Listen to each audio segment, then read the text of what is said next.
Aujourd'hui, on parle football avec coach Sébastien Deschamps, entraîneur-chef des lauréats du Cégep de Saint-Hyacinthe. C'est bien ça, coach? Yes. Yes. Salut, ça va bien? Salut. Ben ouais, ça va très bien toi-même? Oui, oui, toujours, toujours. Excellent. Ben, merci beaucoup d'avoir accepté l'invitation. On est Ça fait très heureux de plaisir. t'avoir avec nous. Et merci à toi de l'invitation.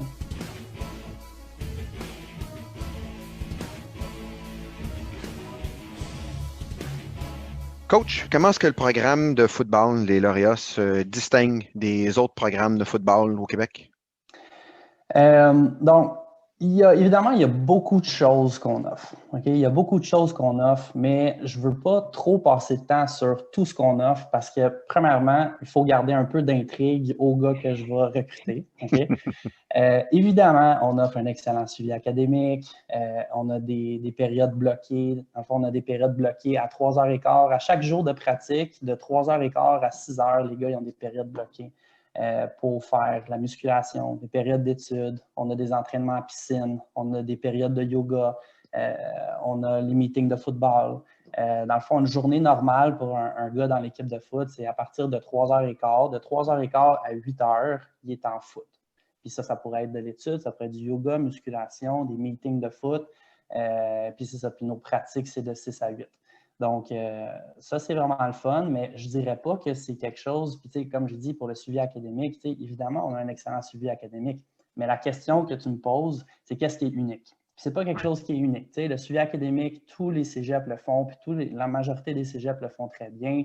Les périodes bloquées aussi, c'est des réponses que j'ai vues dans d'autres de tes podcasts. Donc, ce n'est pas quelque chose qui est unique. Quelque chose qui est vraiment, vraiment unique au Cégep de Saint-Hyacinthe, c'est qu'on est le programme de foot le plus jeune au Québec.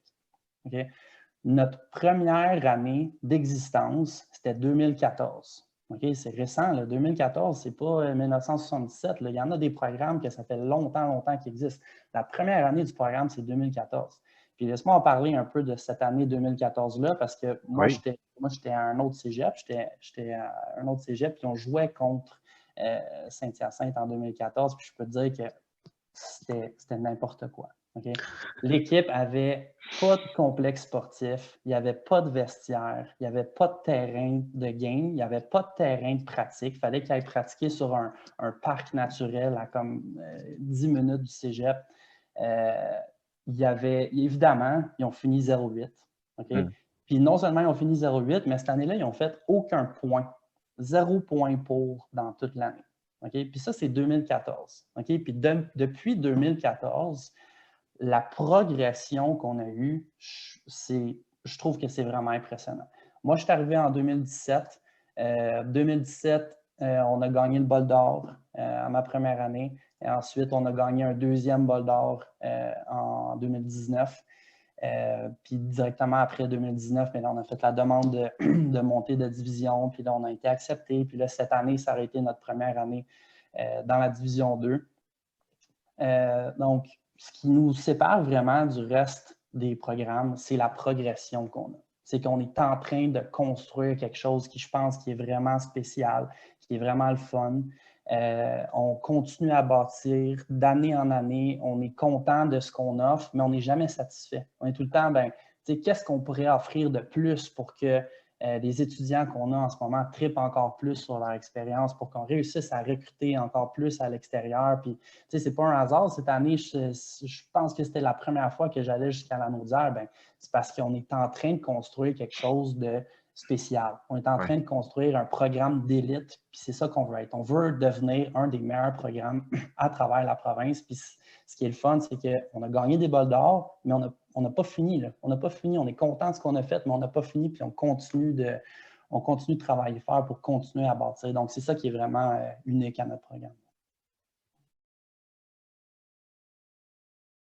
Un coach, les joueurs sont sollicités de toutes parts très rapidement une fois que la saison est terminée.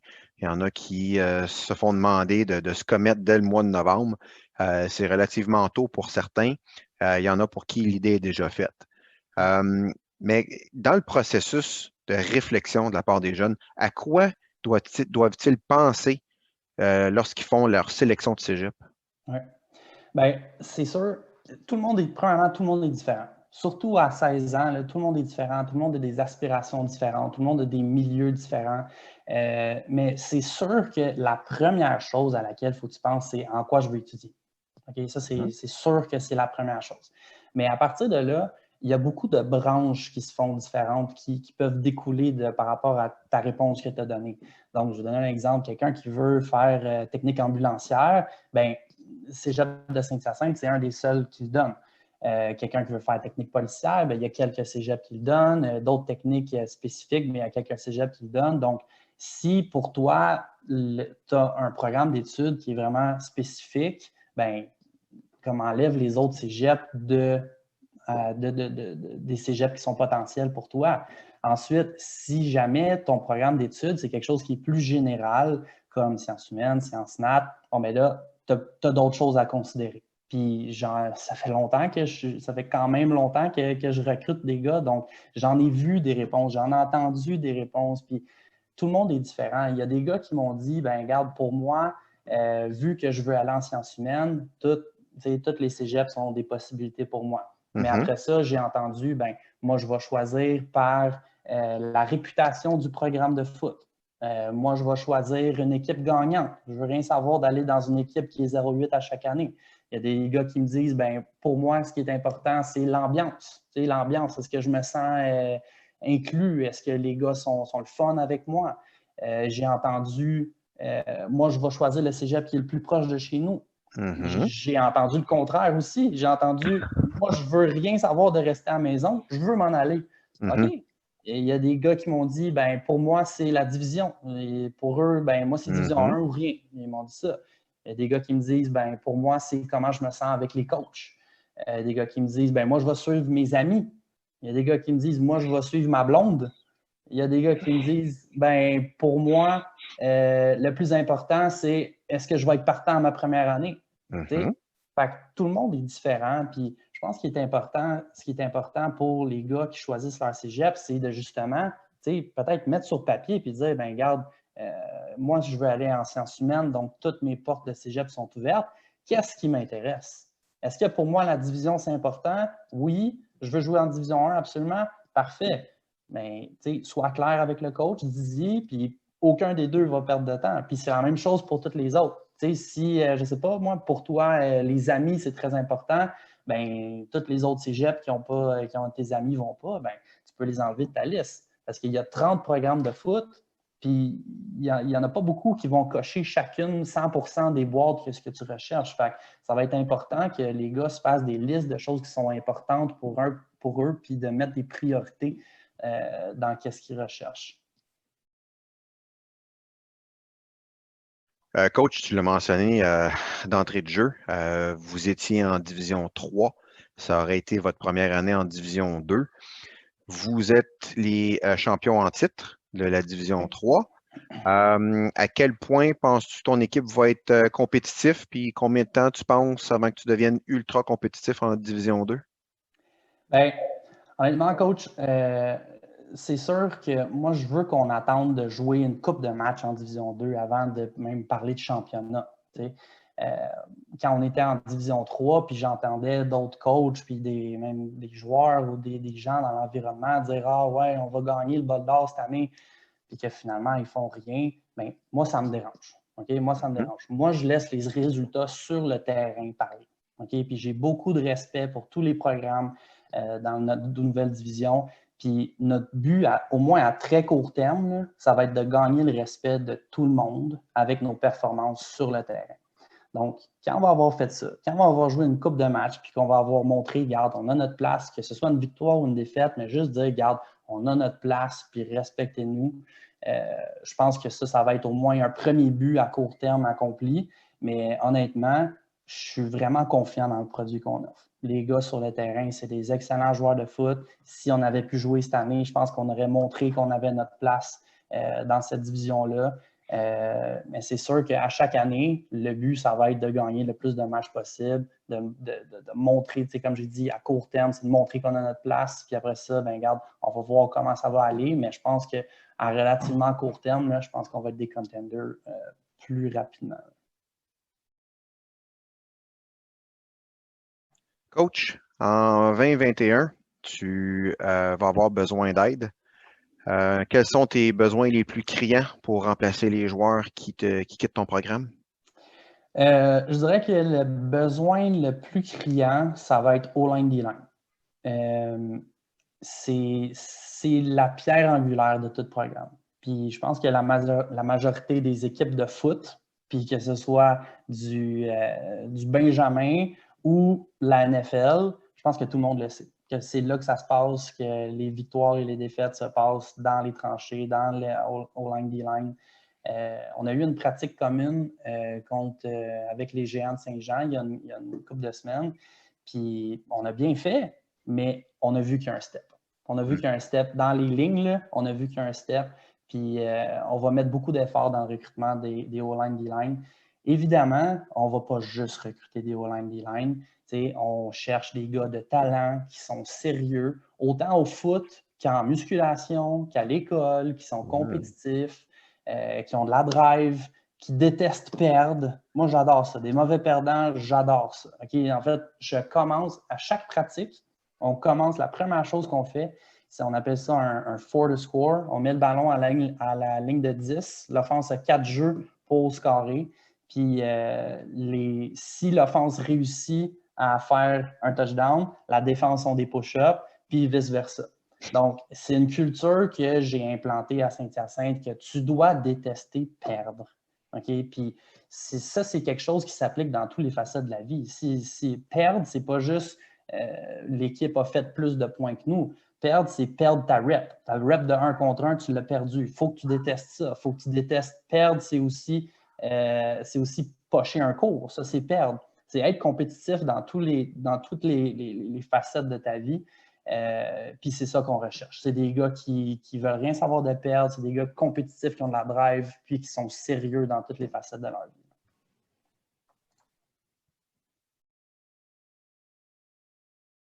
Coach, tu as l'opportunité de t'adresser à des joueurs de secondaire 4 du Québec aujourd'hui même. Qu'est-ce que tu voudrais qu'ils retiennent, qu'ils sachent, qu'ils comprennent avant d'entrer en secondaire 5 l'année prochaine pour être prêt à une séance, une session de recrutement? OK. Je dirais que la première chose qui serait importante, ça n'a même pas rapport avec le recrutement. C'est plus en termes de comment il va poursuivre sa carrière. C'est qu'en secondaire 4 puis en rentrant en secondaire 5, je pense qu'une des choses les plus importantes, c'est apprendre à gérer ton temps. Okay? Parce que c'est la chose la plus difficile dans la transition entre secondaire 5 et cégep. Donc, si les gars de secondaire 4 commencent dès leur arrivée en secondaire 5 à apprendre à gérer leur temps, ça va rendre leur parcours collégial beaucoup plus facile.